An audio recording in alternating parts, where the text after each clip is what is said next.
Hi guys, Allison here. Happy Fuse Glass Friday. As you can see, today I have some pre-cut strips of clear here for us to work with.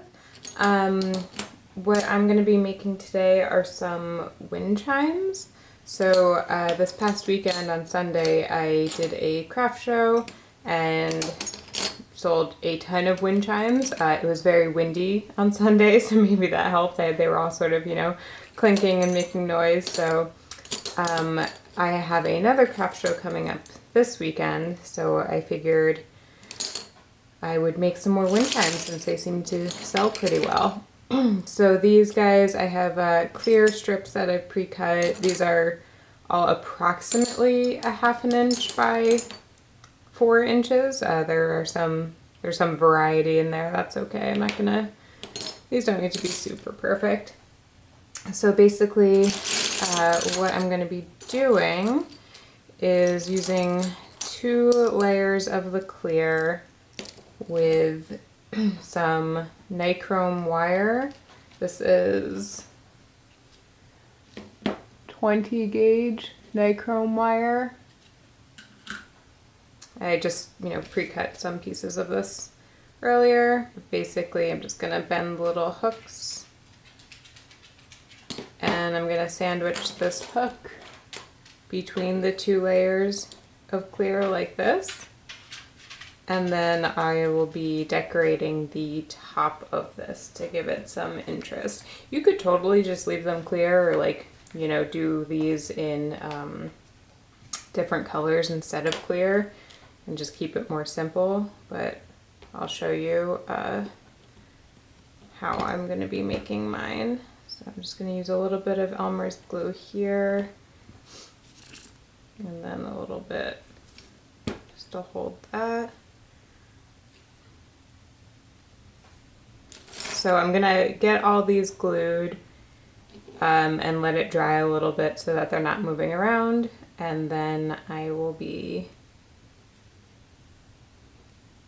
back and show you how I'll be decorating them. So I'm going to speed this part up.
Alright, so I'm back. These have been drying for probably about 20 minutes. So I think they're dry enough that when I'm touching them, they're not going to be shifting all over the place and driving me crazy. So that's all I was looking for. So now for the next part, what I'm going to be doing is using, I have watered down Elmer's glue in here, and I'm going to be using a paintbrush to brush this on the surface of these. And then I get asked all the time in my videos how I use all of this scrap glass that I collect, typically when I'm using this tool and chipping off little bits from the glass. So I do try to collect everything. I might take out some of these bigger pieces here, because that's not quite the look that I'm going for, but I'll just sort of do that as I'm going. So all these little chips, I'm going to be using them to make my wind chimes a little bit more interesting. So basically I'm just gonna add some glue. Here's my spoon, I'm just looking for some of the smaller bits. And I'm just gonna randomly apply. Sometimes, like, oops, shoot, as I'm doing this, I'll notice like, oh, there's that red piece that doesn't really go with the other colors of this particular palette. So I'll just, you know, take it out. Or maybe say, you know, there's a bit of an empty space up here. Let me just put another piece up there. But other than that, it's pretty random. And it gives this cool, you know, speckled effect, rainbow effect. So that is how I'm going to be decorating all of these. So again, I'm probably going to fast forward this part as I'm doing this.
Alright, so we are just about done here. I might, you know, just take some, just add some of these ones that are on my table back on, just because I'm going to have to clean them up anyways. But so I'm going to fire these, I'm going to full fuse these tonight so that they're all smooth. And the second part of the wind chimes will be a tack fuse. So I will make that part separately and then have to do a separate firing. But I will show you that part when I make that too. Hi guys, alright, so I'm just gonna start working on the top parts of the wind chimes now. So I have these two templates that I've made.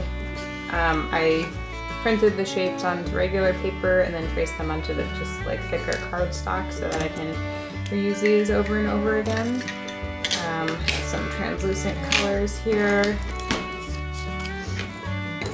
I don't really have a plan for these. I'm just gonna sort of make a bunch and then see how the angle parts fire and then just kind of mix and match the ones that come out. So for the designs that I put on these, I have a few of like my go-tos. I make eyes on a lot of them. I make flowers on them. I have some more ideas in mind that maybe I'll experiment with this time. Like I said, I don't really have a plan.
Okay, so I have my little art shapes and my little hexagon shapes, and I'm gonna be adding some decorations to these to make them a little bit more interesting.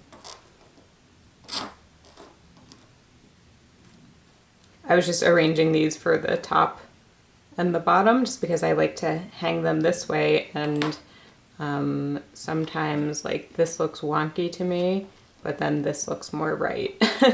So that's just what I'm just trying to figure out which is the top and the bottom so that I put my design in the right place.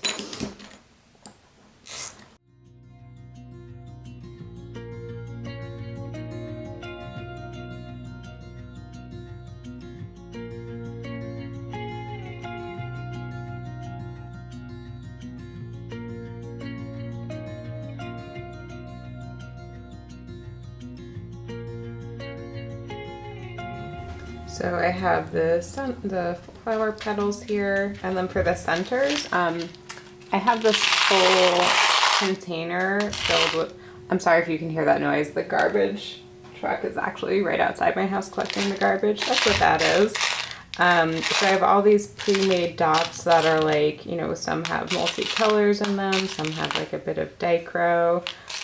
So I'm probably just going to be using these for the centers of my flowers here. I did a stupid thing with these. Some of them are very cool and I'd love to use them, but some of them are not compatible with the glass that I'm using here. This is actually a mix of both 96 and also 90. Some of them I can definitely tell, and some of them are a mystery to me. I don't know why I mixed these. That was a very stupid thing for me to do. But I'm only going to be using the ones that I am 1,000% sure are the 96 that I'm using here. Like this one, for instance, I know is for sure COE 90, so that's not going to work in this project.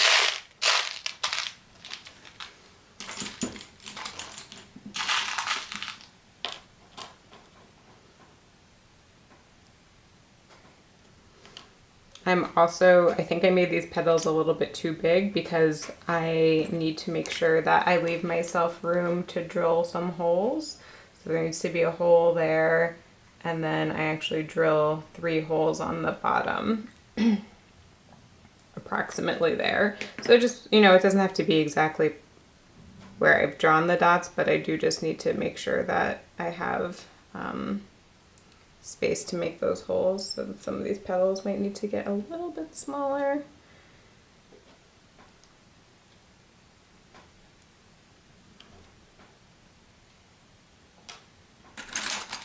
Might just be easier to start over with another piece of yellow.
Alrighty, so I'm just about finished here with my little tops for my wind chimes. So I'm going to fire these tonight, tack fuse, so that there's texture to there. And then I will be back tomorrow and I will go over how I assemble these. So see you then. Hi guys, welcome back. It's the following day. I have all of my pre-fired wind chime tops. I have more off to the side over here. I just wanted to show you, I have pre-drawn some Sharpie marker dots on there just to indicate where I'll be drilling the holes. The Sharpie does stay on pretty well for what I need it to do. As you can see, I have my Dremel set up here. These are the drill bits that I'm going to be using. These are drill axe diamond tools and accessories. These are all the same. It was like a pack of 20 or something. They're like 1 millimeter, really thin diamond drill bits. The Dremel I am using is the Dremel 3000. And let me just pan up here so you can see the full setup. So it's the Dremel 3000 and it's sitting in the Dremel brand drill press. That's what this is. I like it. I have a friend that I suggested it to and she did not like it, so she ended up getting something heavier duty. So that'll be up to, you know, the individual if this is good for your purposes. Here I have a plastic like Tupperware container with just a little bit of water in it. And then inside there I have, this is a piece of one of those wooden paint stir sticks that you get at like Home Depot to stir paint. So I just cut it down so that it would fit in here. And this is to prevent, when the drill bit goes through the glass, it's to prevent the drill bit to also continue going through the plastic dish because you don't want that. I'm just gonna make sure here that the water covers, looks like it does. Let me see if I can get a little bit closer without also getting in my way as I'm doing this. It's gonna be a challenge. So I think, you know, I'll definitely do the one with the sound and everything and, you know, regular speed to show you how quickly I actually do it. And then for the rest of these, I'm going to definitely speed it up because it's loud and takes quite a bit of time. So before I turn it on, there's a little indicator here for what speed it is. It's a little hard for me to tell where I set it to, but it's definitely like maybe 3 or 4. I don't go fast with it at all. And then you just put this lever down to make the drill bit go down. What I will do, and you'll see me doing this I'm sure, is lining it up. And then before I even turn it on, I just depress this and just make sure that the drill bit is actually landing where I need it to. Now that I'm looking at this closer, I think I do need just a little bit more water in there, so I'll be right back.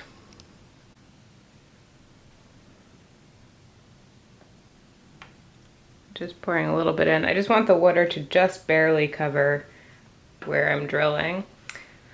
Okay, so the other thing is, I'm sure you'll see at some point this is probably going to break. This is one that I've been using quite a bit already. You know, it might not. These drill bits that I got, they do work quite well. I've had some of them that I've used to drill like probably like 200 holes, and then some of them break after like 10.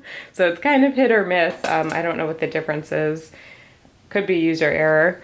So I'm just going to line this up again. Looks like it's going right onto my Sharpie dot there. Turn it on.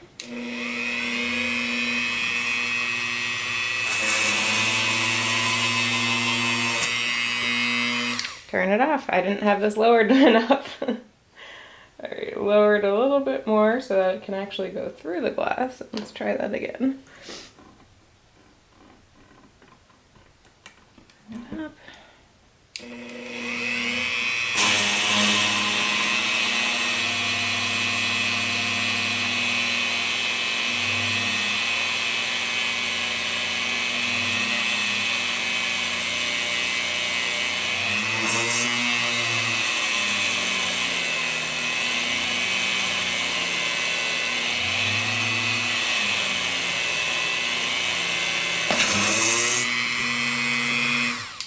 right, so if you notice, there is definitely a moment where, you know, the whole Dremel sort of lurched, and that was when it actually made the hole. Let me just see if I can, you know, the hole's pretty tiny.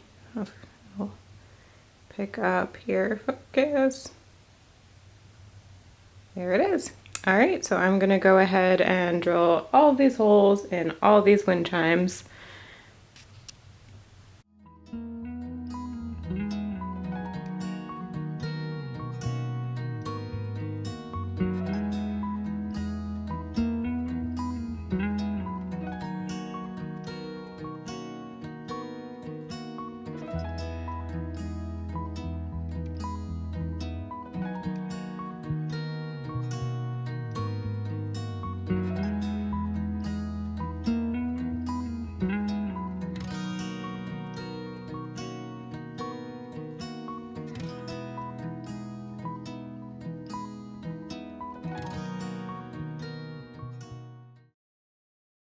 All right, so I'm back. All these holes have been drilled. I didn't film the whole thing because it was boring, but that little drill bit did drill all 64 holes, so that's good to know. Those things really do quite last. I don't know if I'm going to be able to assemble all of these just because I don't think the ratio of chimes to tops are correct, but I'll make, you know, as many as I can. So this is what I meant about mixing and matching at the beginning. So like maybe let's start with, I'll show you on this one. Just kind of go through and see which ones sort of just look nice together. They're obviously not going to match because they're all so different, but like as long as they have, you know, sort of consistent size dots and sort of consistent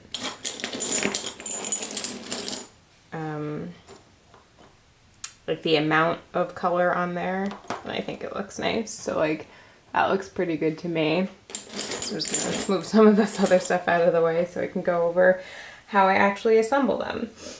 So I have this copper wire. This is 18 gauge copper wire, and this is what I'm going to be using to make some jump rings.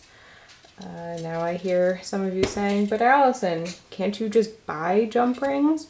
Yeah, you sure can, and that is, you know, probably the most time-saving thing that you could do, but since I have this giant spool of copper wire that I'm not using for anything else at the moment, I am going to go ahead and use this to make my own jump rings because I have it.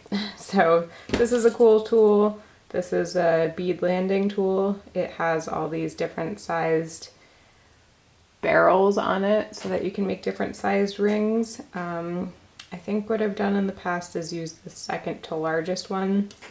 So that's what I'm going to start with. So basically, I just kind of make a like a spring, I guess, where I'm just wrapping it around lots and lots of times. Oops, slipped off.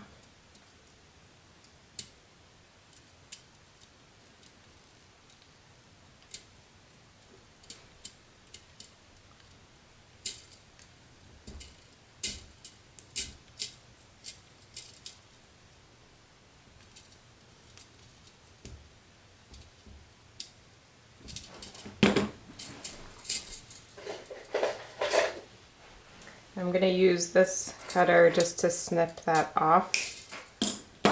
So I have my little spring here.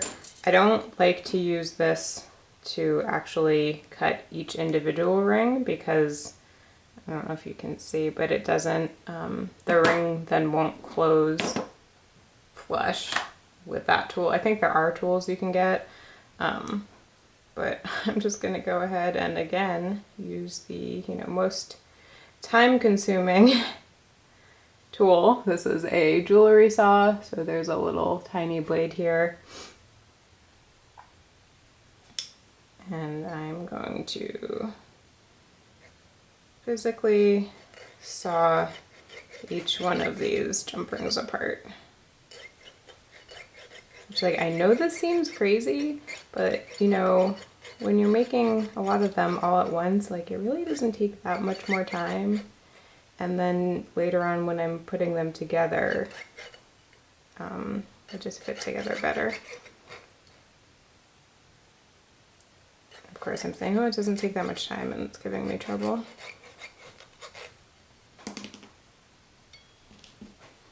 Maybe it's because I'm standing. Let me sit down.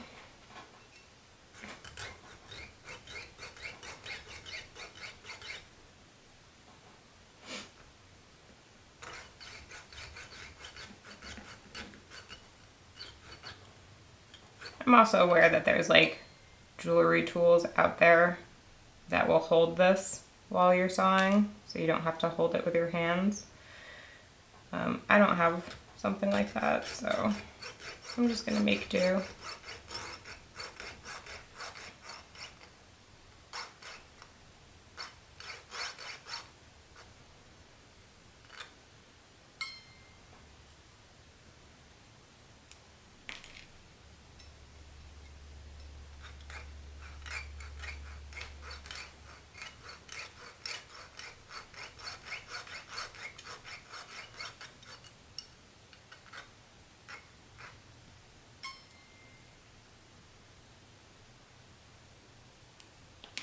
Okay, so I have 3.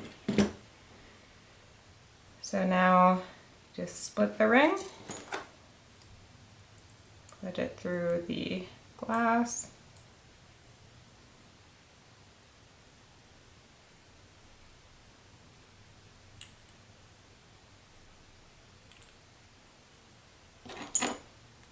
attach wind chime, and then close it back up.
So almost done. What I use for the top bit is actually just fishing line. So, or monofilament fishing line. If I can find where this starts, there we go. So I'll just take some of that and double it.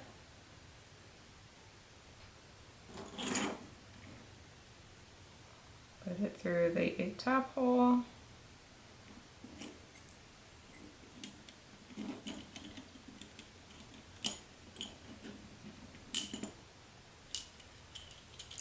And then I just tie a knot at the top. I find it hard to pull this tight enough with just my fingers.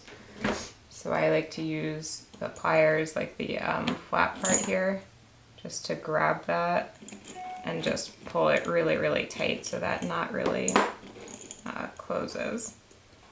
And there we have it. We have our little fused glass wind chime.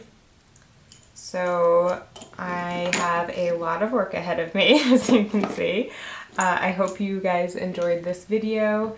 Feel free to subscribe to my channel if you did. I do put out a new video every Friday. And let me know down below if this helped you at all with making your own wind chimes. I'll see you guys next week. Bye!